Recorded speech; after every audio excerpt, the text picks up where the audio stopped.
دو قومی نظریہ جو 1971 وار کے بعد اندرا گاندھی نے بوسٹ کیا تھا کہ میں نے بے آف بنگال میں ڈراؤن کر دیا ہے، وہ مودی کے اپنے ایکشنز کی وجہ سے وہ دوبارہ سے زندہ ہو رہا ہے. نہ صرف زندہ ہو رہا ہے، ری انفورس ہو رہا ہے، اور ہر کوئی یہ ماننے کے لیے تیار ہے کہ قائد اعظم کا جو نظریہ تھا وہ 100% صحیح تھا.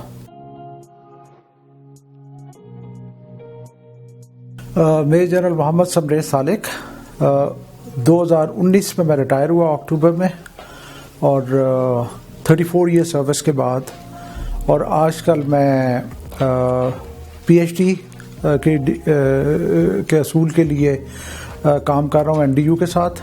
اور اس کے علاوہ میں نے ایک بک بھی لکھی ہے جس کا ٹائٹل تھا fighting shadows, post war on terror Pakistan. Pakistan کا جو بننا تھا وہ ایک معجزے سے کم نہیں تھا. پاکستان کے بننے کے بعد جو پاکستان کے دشمن تھے وہ ان کی ہر لحاظ سے امیدیں تھیں اور توقع تھی کہ پاکستان جو ہے وہ سروائیو نہیں کر سکے گا، زندہ نہیں رہ سکے گا. لیکن اللہ تعالیٰ کے کرم کی وجہ سے پاکستان نے نہ صرف سروائیو کیا، بہت سارے چیلنجز کو میٹ کیا، اور یہ بھی ان حالات میں بھی سروائیو کرنا جو ہے وہ بھی ایک معجزے سے کم نہیں تھا.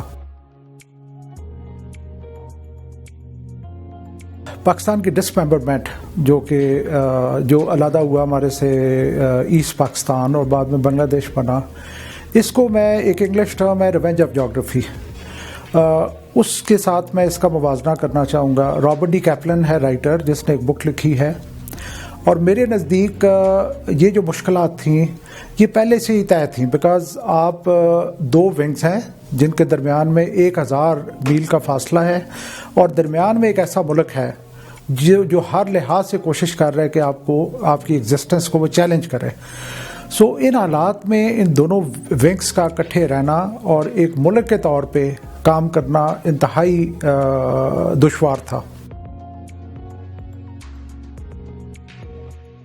نیریٹو پیش کیا کہ پاکستان کی آرمی نے وہاں پہ ظلم کیے ہیں، پاکستان کی آرمی نے انوسینٹ لوگوں کو مارا ہے. ایکچولی کیا ہو رہا تھا کہ وہ جو مکتی بانی تھی وہ ایک ڈیزائن کے تحت، ایک پلان کے تحت وہ لوگوں کا قتل عام کر رہی تھی، وہ خواتین کی بے حرمتی کر رہی تھی، وہ ساری، اور یہ الزام سارے کا سارا پاکستان آرمی پہ لگ رہا تھا.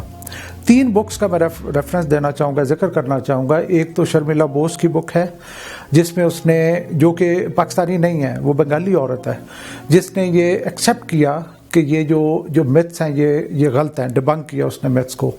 اس کے بعد doctor Junaid Ahmed, creation of Bangladesh and from maths to reality, بہت اچھی بک ہے جس پہ انہوں نے بہت زیادہ ریسرچ کی اور بہت ایسے پہلو وہ سامنے لے کے آئے کہ یہ فگر جیسے 3 ملین لوگ جو ہے وہ مارے گئے. یہ انہوں نے کہا کہ یہ ایکچولی 3 لاکھ بھی نہیں تھے، لیکن ایک سٹیج کے اوپر ایک فگر یہ یوز ہوئی اور اس کے بعد ہر کسی نے اس کو استعمال کرنا شروع کیا. انڈیا کے ایمبیسڈر رہے ہوئے ہیں راجیو شکری. ان کا پوائنٹ آف ویو یہ تھا کہ India is suffering from an image of اگلی انڈین اینڈ بگ بردر جو ہے وہ، اور انڈیا کا تعلق، جو انڈیا کا رویہ اپنے ہمسایوں کے ساتھ بہت ہی غرور والا اور اوور بیئرنگ اور کانڈیسینڈنگ رہا ہے اور بورش رہا ہے. سو میں یہ سمجھتا ہوں، جو میں نے اپنے ریسرچ میں یہ اسٹیبلش بھی کیا ہے کہ ہمارے علاقے میں جو کانفلکٹ کا سب سے بڑا جو کریٹ کرنے والا ملک ہے وہ انڈیا ہے. کوئی بھی آپ کو انڈیا کا نیبر نہیں ملے گا جس کے ساتھ انڈیا کی پرابلم نہیں ہوگی. اب بھی انڈیا جو ہے وہ ہر لحاظ سے کوشش کرتا ہے کہ جس جگہ پہ بھی موقع ملے پاکستان کو ڈیمیج کرے. لیکن جو دو قومی نظریہ جو 1971 وار کے بعد اندرا گاندھی نے بوسٹ کیا تھا کہ میں نے بے آف بنگال میں ڈراؤن کر دیا ہے، وہ مودی کے اپنے ایکشنز کی وجہ سے وہ دوبارہ سے زندہ ہو رہا ہے. نہ صرف زندہ ہو رہا ہے، ری انفورس ہو رہا ہے، اور ہر کوئی یہ ماننے کے لیے تیار ہے کہ قائد اعظم کا جو نظریہ تھا وہ 100% صحیح تھا. لیکن انڈیا جس روٹ پہ چل رہا ہے، جو کہ وہ ایکسٹرنل پاورز کی بیٹنگ کر رہا ہے، اس میں میرا یہ فیئر ہے, میرا یہ کنسرن ہے, جس کی وجہ سے میں یہ اپنی پی ایچ ڈی کی ریسرچ کر رہا ہوں کہ یہاں پہ کہیں ایک اور سائیکل کانفلکٹ کا پیدا نہ ہو.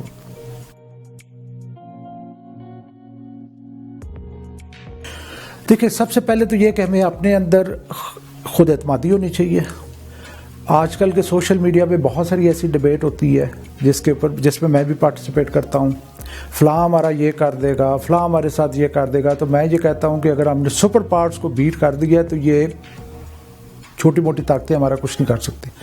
ہمیں اپنے اندر خود اعتمادی ہونی چاہیے, ہمیں اپنے اداروں میں ٹرسٹ ہونا چاہیے. تو یہ چھوٹے موٹے چیلنجز انشاءاللہ تعالی ہمارا کچھ نہیں کر سکتے.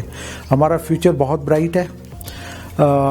جس طریقے سے ابھی جیو پالیٹکس ابھی پلے ہو رہی ہیں اس ریجن میں, اور جس طریقے سے چائنا گرو کر رہا ہے اور ہماری فیوچر ڈیسٹنی چائنا کے ساتھ لنکڈ ہے, مجھے پوری امید ہے کہ ہم لوگ انشاءاللہ تعالی ایک بہت اچھی طاقت کے طور پہ ابھریں گے.